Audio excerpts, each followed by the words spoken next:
Hello friends. पिछली class में हमने नर्वस सिस्टम टॉपिक ख़त्म किया था और आज की क्लास में हम डाइजेस्टिव सिस्टम को ख़त्म करेंगे। डाइजेस्टिव सिस्टम का मतलब होता है पाचन तंत्र। पाचन तंत्र के 5 भाग होते हैं, जिसमें पहला भाग है अंतर्ग्रहण। अंतर्ग्रहण का मतलब होता है भोजन को मुख के अंदर ले जाना, यानी कि आप जिस भोजन को मुख के अंदर ले जाते हैं तो उस प्रक्रिया को हम कहते हैं अंतर्ग्रहण। ठीक है। नेक्स्ट है पाचन। दूसरी चीज़ है अंतर्ग्रहण के बाद, दूसरी है पाचन। ये सबसे बड़ी और लंबी प्रक्रिया है जिस और सबसे इम्पोर्टेंट है, इसको समझना भी ज़रूरी है और यहाँ से सबसे ज़्यादा क्वेश्चन भी बनते हैं। तो पाचन क्रिया, यहाँ पाचन की क्रिया भी 5 चरणों में संपन्न होती है, जिसमें पहला चरण है मुख में पाचन, यानी कि पाचन मुख से ही शुरू होता है। मुख में 2 एंजाइम होते हैं हमारी लार या सलाइवा में, जिसमें एक होता है टैलिन या सेलेवरी एमाइलेज तथा दूसरा होता है लाइसोजाइम। दोनों मिलकर के भोजन की लुगदी बनाते हैं। ये दोनों मिलकर भोजन की लुगदी बनाते हैं, कायम बनाने का प्रयास करते हैं, उसको अपने अंदर लपेट कर, जो भी खाना हम लोगों ने खाया है उसको। इन एंजाइम्स का माध्यम जो होता है वो क्षारीय होता है। यहाँ पर लाइसोजाइम जो है ना, लाइसोजाइम वो जीवाणुओं को नष्ट करता है, और सेलेवरी एमाइलेज जो होता है वो मुख में ही, टैलिन जिसको बोलते हैं, वो मुख में कार्बोहाइड्रेट का पाचन शुरू कर देता है। यानी कि आपके सामने क्वेश्चन बन के आएगा कि कार्बोहाइड्रेट का पाचन कहाँ से शुरू होता है। तो कार्बोहाइड्रेट का पाचन जो है ना वो मुंह से शुरू हो जाता है, यानी कार्ब्स का पाचन मुंह से शुरू होता है। दूसरा, ये लाइसोजाइम जो है ना जीवाणुओं की कोशिका भित्ति को नष्ट कर देता है, जिसकी वजह से वह अपना डुप्लीकेशन नहीं कर पाते, अपने डीएनए का डुप्लीकेशन नहीं कर पाते और दूसरे जीवाणुओं को उत्पन्न नहीं कर पाते, जिस वजह से जीवाणु नष्ट हो जाते हैं। और यहाँ ये जो एंजाइम्स हैं इनका माध्यम क्षारीय होता है, तो खाने को क्षारीय बना देते हैं। तो आपको ये चीज़ें क्लियर रखनी है कि खाना क्षारीय हो जाता है।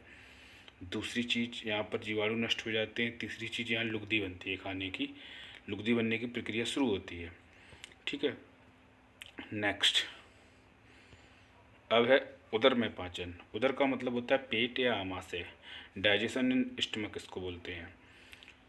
जो हमारा खाना है, जो हमने मुंह से खाना खाया था, उसको निगलने के बाद वह भोजन आहार नाल से होते हुए, जिसको ईसोफेगस बोलते हैं, आहार नाल से होते हुए यह हमारे आमाशय या पेट में पहुंचता है, और यह भोजन यहाँ पर 3 से 4 घंटे तक ठहरता है। ठीक है, 3 से 4 घंटे तक वहाँ विश्राम करता है, आराम तो करेगा ही भाई, मेहनत करके है ना। अब यहाँ पर जो है ना पेट के अंदर ये पाइलोरी ग्लैंड पाई जाती हैं आपके आमाशय में। आमाशय का जो आखिरी हिस्सा है होता है, वहाँ पर पाइलोरी ग्लैंड होती है, जहाँ से जठर रस निकलता है, गैस्ट्रिक जूस। इससे 2 एंजाइम निकलते हैं, एक है पेप्सिन और दूसरा है रेनिन। जो पेप्सिन एंजाइम होता है प्रोटीन को पेप्टोन्स में बदलता है, जो भी प्रोटीन वाले पदार्थ गए उनको डायरेक्ट पेप्टोन्स में बदलता है। और रेनिन जो होता है, ये जो दूध में पाई जाती है कैसिनोजन, उसको केसिन में बदलता है और फिर उसका पाचन करता है। ठीक है। रेनिन का काम है दूध में पाई जाने वाली प्रोटीन का पाचन करना। ठीक है, जिसको हम कैसिनोजन बोलते हैं, जो बाद में केसिन में भी चेंज हो जाती है, जिसको केसिन में ही चेंज करता है और उसका पाचन भी करता है ये। ठीक है। सबसे इम्पोर्टेंट पॉइंट यहाँ पर एक और है, जिसको हमने नोट में लिखा है जी ग्रीन कलर से। ये इम्पोर्टेंट पॉइंट है, ऑक्जेंटिक सेल जो यहाँ पर पाई जाती है उनसे HCl नामक एसिड निकलता है, हाइड्रोक्लोरिक अम्ल, जो भोजन को अम्लीय बनाता है। ठीक है। अभी आपका मुख में क्या था भोजन क्षारीय बेसिक, पेट में गया एसिटिक हो गया। ठीक है। और गैस्ट्रिक लैपेज जो यहाँ पर पेट में मिलता है वो बसा का पाचन करता है। ठीक है। और एक चीज़ थोड़ी सी आप लोग हिंट के तौर पे समझिएगा, जहाँ सिन इन इस टाइप के अगर जो पीछे सफिक्स लगता है किसी चीज़ में, तो वो समझिए कि प्रोटीन के पाचन करेंगे, और जहाँ एज की बात आती है तो वो बसा और काप्स के पाचन पे जाएंगे। ठीक है। तो ये है गैस्ट्रिक लैपेज। गैस्ट्रिक लैपेज बसा का पाचन करता है। और हम नेक्स्ट स्लाइड पर चलते हैं। ये अब बात हो रही है ग्रहणी। ग्रहणी में पाचन, डाइजेशन इन डिओडिनम, इसको डिओडिनम यानी कि जो हमारी छोटी आंत होती है, खाना पेट के बाद छोटी आंत में जाता है, और छोटी आंत के 3 पार्ट होते हैं, डिओडिनम, जियोजिनम और इलियम। तो जो डिओडिनम वाला पार्ट है ये हमारे आमाशय से जुड़ा हुआ होता है, पेट से, पाइलोरिक ग्लैंड्स के पास से ही जुड़ा हुआ होता है, पाइलोरिक पार्ट से। और डिओडिनम, तो यहाँ खाना पहुँचता है, यहाँ भी कुछ प्रोसेस होती है, जैसे कि यहाँ पहुँचने के बाद यहाँ पर आकर पित्तरस जो है ना वो मिलता है, पित्तरस। और पित्तरस का जो निर्माण है वो लीवर में होता है, ठीक है। और उसका संचयन होता है वो आपके गॉल ब्लैडर या पित्त की थैली में होता है, और वहाँ से ये बाइल जूस आकर हमारे भोजन में मिलता है डियोडेनम नामक स्थान पर। डियोडेनम होती है जो, डियोडेनम नामक स्थान का जो फर्स्ट पार्ट है छोटी आंत का। और ये खाने को, इस पित्रस का काम होता है ये खाने को दोबारा फिर से क्षारी बना देता है। पेट में अम्लीय था, अब आंत में जाके फिर क्षारी हो गया। इसकी पीएच वैल्यू होती है 7.6 से 7.7 के बीच बाइल जूस की, और 7 से आप ऊपर वाले होते हैं बेसिक और नीचे वाले होते हैं एस्टिक। तो ये कैसा है, बेसिक। इसके साथ ही जीवाणुओं तथा रोगाणुओं को नष्ट करता है। अब जीवाणु यहाँ पर थोड़ा मिस्टेक है टाइपिंग, जी बना लीजिए आप। जीवाणुओं तथा रोगाणुओं को यहाँ पर ये नष्ट भी करता है, फिर से अगर जो थोड़े बहुत बचते हैं तो उन्हें नष्ट करता है। और ये जो नष्ट करने के बाद में आगे की प्रोसेस, उसमें ज़्यादा कुछ नहीं है। यहाँ पर बसा का पायसीकरण होता है। बसा का पायसीकरण, बसा जो होती है ना फैट, वो पायस के रूप में चेंज हो जाती है। और ये पायस चेंज होने के बाद में इसको स्टीएप्सिन नामक जो एंजाइम होता है वो इसका अधिकतम पाचन कर पाता है पायस होने से। क्योंकि हर प्रोसेस होती है, बसा आई तो बसा के साथ अब ये पायस बनेगी, पायस के बाद नेक्स्ट स्टेज में इसका पाचन होगा, तो अधिकतम पाचन कर सकता है। जिसके बाद जो थोड़ा बहुत बचेगा वो हम आगे देखते हैं कि आगे कौन से ऐसे एंजाइम आते हैं जो ये सब चीज़ें निपटाएंगे।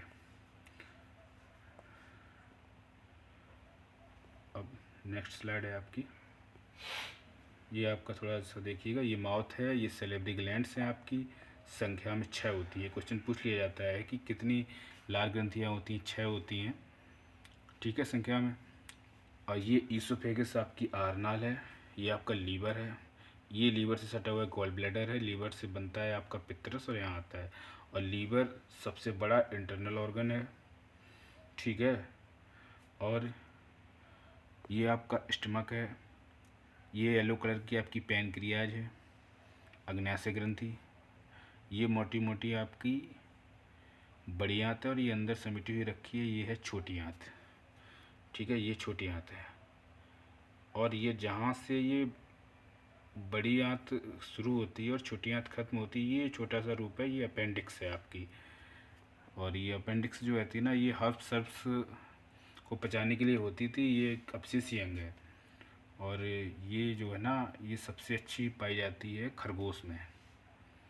और ये है लार्ज इंटेस्टाइन, और लार्ज इंटेस्टाइन का अंतिम भाग है रेक्टम, और रेक्टम से जुड़ा हुआ है एनस, मलद्वार।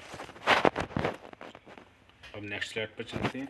हमने बात की थी कि मैंने कहा था कि आपको बताऊंगा कि जो छोटी आंत है उसके पार्ट, तो ये पार्ट है आपका डियोडेनम, ये बीच में है चियोजेनम, और ये है इलियम, ठीक है।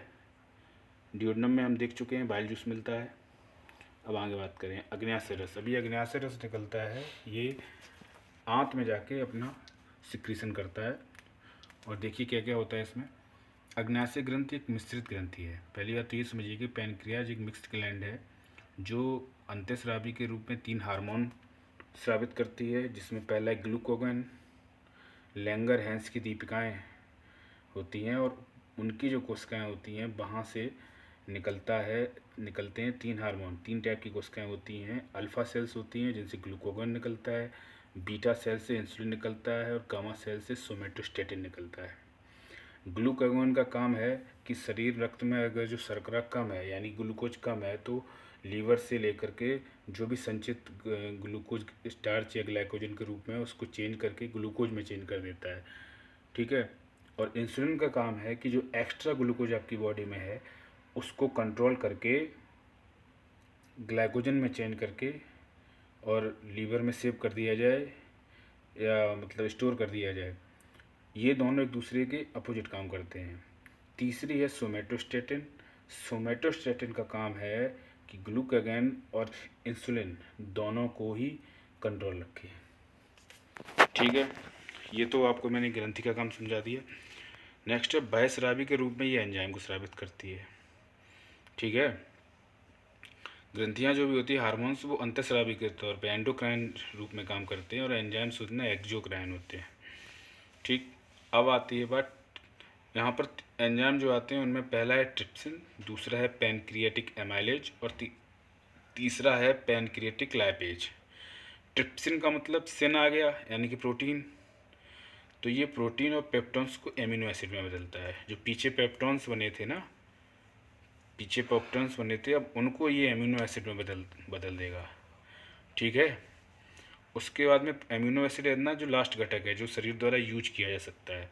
और पैनक्रियाटिक एमाइलेज या कार्ब्स, कार्बोहाइड्रेट को ग्लूकोज में चेंज करता है। ठीक है। और पैनक्रियाटिक लैपेज ये वसा को बसीयम तथा ग्लिसरॉल में तोड़ता है, फैटी एसिड एंड ग्लिसरॉल। ठीक है। लैपेज ये वसा को बसीयम तथा ग्लिसरॉल में तोड़ता है। ठीक। अब याद रखिएगा, एमाइलेज कार्ब्स को, लाइपेज वसा को, ट्रिप्सिन प्रोटीन तथा पेप्टोन्स को। कनेक्शन बैठाइएगा इस चीज़ का दिमाग में याद करने के लिए। अब छोटी याद में ये 5 प्रकार के एंजाइम्स और होते हैं। पहला है माल्टेज, जो स्टार्च को ग्लूकोज के 2 अणुओं में तोड़ता है। माल्टेज जो हम खाना खाते हैं उसमें माल्ट शुगर होती है। ठीक है, डाइसेकेराइड होता है, उसको ये उसके घटकों में तोड़ देता है। स्टार्च को ग्लूकोज के 2 घटक बनते हैं, 2 अणु। फिर होता है दूसरा है सुक्रेज।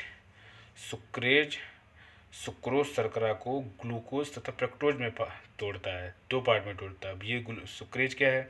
सुक्रोज, सुक्रेज जो है ना, सुक्रोज शर्करा को, सुक्रोज शर्करा पाई जाती है गन्ने में।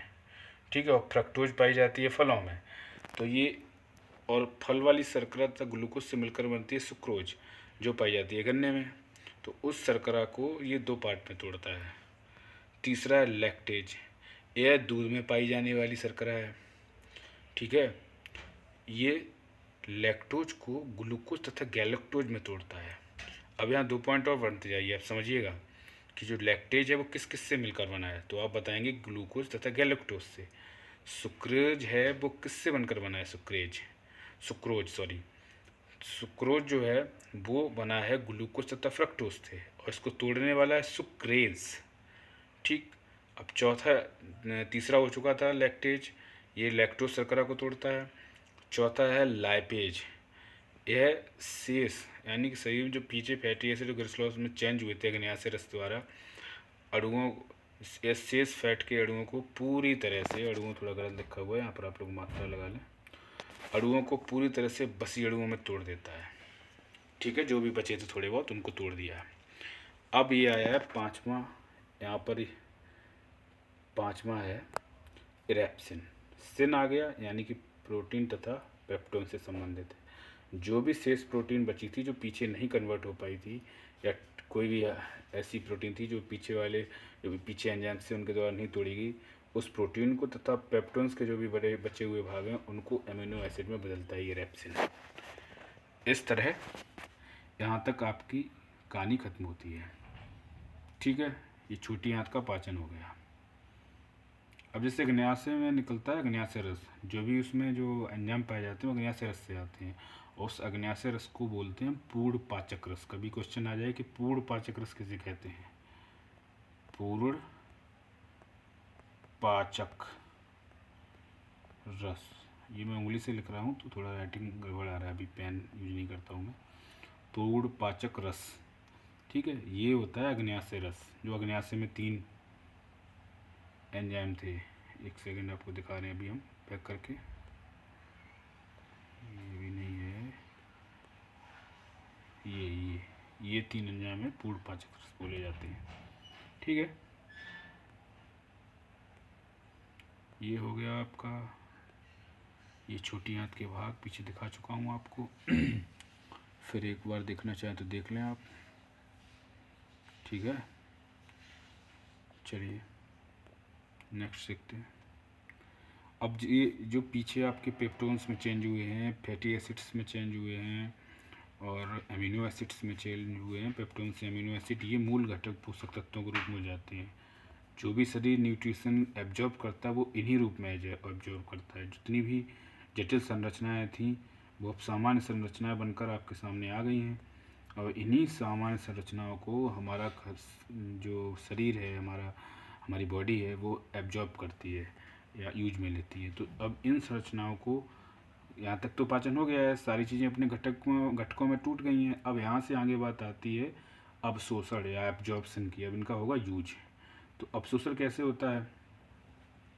अभी अवशोषण होता है इन सभी पोषक तत्वों को आंत में उंगली जैसी संरचना होती है, जैसी हमारी उंगलियां होती हैं, ऐसी संरचना होती है, उनके द्वारा ये सारे तत्व अवशोषित कर लिए जाते हैं। ठीक है, इन संरचनाओं को बिलाई या बिली कहते हैं। ये स्पेलिंग याद रखिए, इंग्लिश में भी आ सकता है, हिंदी में भी सीधा ऐसे ही लिखा आ सकता है कभी कभी, जबकि वास्तविकता में इसको हिंदी में कभी कोई ये भी लिखा मिलता है कन्फ्यूज करने के लिए, रसांकुर। ठीक है, ये तीनों ही वर्ड मिलते हैं और काफ़ी फेवरेट क्वेश्चन में खूब आता है। 2016 के यूपीएसआई भर्ती में पूछा गया था। ठीक है, अब अवशोषण के बाद इसका चित्र दिखाते हैं आपको। रसांकुर ऐसे होते हैं, ये हैं उंगलियाँ किस्टी जैसी। ठीक है, उंगलियों जैसी संरचना है ये। अब ये कहते हैं ये ऐसी क्यों होती है, इसका फ़ायदा क्या है? सीधा सीधा ही खाना आपके पेट में जाती है। इसका फ़ायदा ये है कि इससे जो है ना एरिया बढ़ जाता है। भाई किसी चीज़ को हम ऐसी सीधी सपाट ज़मीन पर यूज कर रहे थे तो वहाँ एरिया ऐसे ऐसे हो गया, जब इसका क्षेत्रफल बढ़ गया तो ज़्यादा एब्जॉर्प्शन होगा। तो इनसे फ़ायदा है कि इनकी संख्या, इनकी वजह से, उंगली संरचनाओं की वजह से क्षेत्रफल बढ़ने से आसानी से ज़्यादा मात्रा में जो भी मतलब आवश्यक मात्रा है वो हम लोग अवशोषित कर पाते हैं। ठीक है, नेक्स्ट स्लाइड। अब है स्वांगीकरण, एसिमिलेशन। अब अवशोषित होने के बाद जो भी शरीर में अवशोषित की गई है उसको हम अपने तरीके से कंज्यूम करते हैं। कंज्यूम का मतलब है, कंज्यूम करते हैं शरीर द्वारा, मतलब उपयोग किए जाते हैं, कंज्यूम करते हैं, उसको स्वांगीकरण कहते हैं। शरीर ने अवशोषित कर लिया, अवशोषित करने के बाद हम उसको यूज करेंगे। आपको बॉडी बिल्डिंग में यूज़ करना है, यानी कि आपके शरीर की मांसपेशियाँ बननी है, या आपको किसी और चीज़ में यूज करना है, आपकी बॉडी में फैट बढ़ना है, हड्डियों में यूज होनी है, कैल्शियम टाइप की चीज़ें हैं तो वो और चीज़ों में यूज होंगी। ठीक है, तो जैसी भी जो चीज़ है, जो भी न्यूट्रिएंट्स का यूज़ है उसको वहाँ यूज किया जाएगा। ठीक है, ये इसको बोलते हैं स्वांगीकरण। लास्ट है डिफिकेशन। डिफिकेशन का मतलब मल परित्याग, यानी कि अपच। जो भी चीज़ें शरीर द्वारा यूज नहीं की गई या वेस्ट मटेरियल है, वो वेस्ट मटेरियल सारा हमारे मलद्वार से होते हुए शरीर से बाहर निकल जाता है। ठीक है, बढ़ियात का सबसे आखिरी पार्ट होता है मलाशय। मलाशय में ये इकट्ठा होता है और वहाँ से ये बाहर निकल जाता है। ठीक है, अब देखिए समझिएगा, कुछ नोट्स हैं पॉइंट। लीवर विटामिन ए तथा डी को स्टोर करके रखता है। ये पॉइंट याद रखिएगा कि लीवर में कौन कौन से विटामिन स्टोर होते हैं, विटामिन ए और विटामिन डी। और हेपेरिन नामक जो रक्त का थक्का बनने से रोकता है, हेपेरिन ये रक्त का थक्का बनने से रोकता है। ये लीवर तथा बेसोफिल्स में बनता है, लीवर में और बेसोफिल्स में। ठीक, रक्त का थक्का जिससे जमता है, ये याद रखिए लीवर में बनता है। कि पॉइंट आ जाए तो ऐसा नहीं कि हाँ ये रक्त में ही वाइट ब्लड सेल्स में पाए। ये बेसोफिल्स है ना, ये वाइट ब्लड सेल्स WBC का पार्ट है। 4 प्रकार की होती है, उनमें से एक ये बेसोफिल्स है। ठीक है, और लीवर है, लीवर में भी बनती है तथा बेसोफिल्स में भी बनता है, यानी दोनों के संयुक्त से बनता है, तो इसे बोलते हैं पेरिन। आर्जिनेज नाम का एंजाइम होता है जो एमिनो एसिड को यूरिया में बदल देता है। यूरिया, ये लीवर जैसे हमारे यूरिया में चेंज करता है ना, तो ये आर्जिनेज एंजाइम है जो एमिनो एसिड को यूरिया में बदल देता है। ये पॉइंट काफ़ी नया है। ये आपके पॉइंट हो गए हैं। ये मतलब एक ठीक ठाक क्लास है, और जो भी चीज़ें हमें कम लगेंगी या जिसकी कमी पड़ रही होगी तो मैं एक शॉर्ट क्लास या 2-4 मिनट की क्लास बना के उन चीज़ों को कवर कर दूँगा। ठीक है, thank you, take care, good bye. Like करें, सब्सक्राइब करें तथा शेयर करें, और ख़ुद की वैल्यू एडिशन करें चीज़ों की। ठीक है, ओके बाय।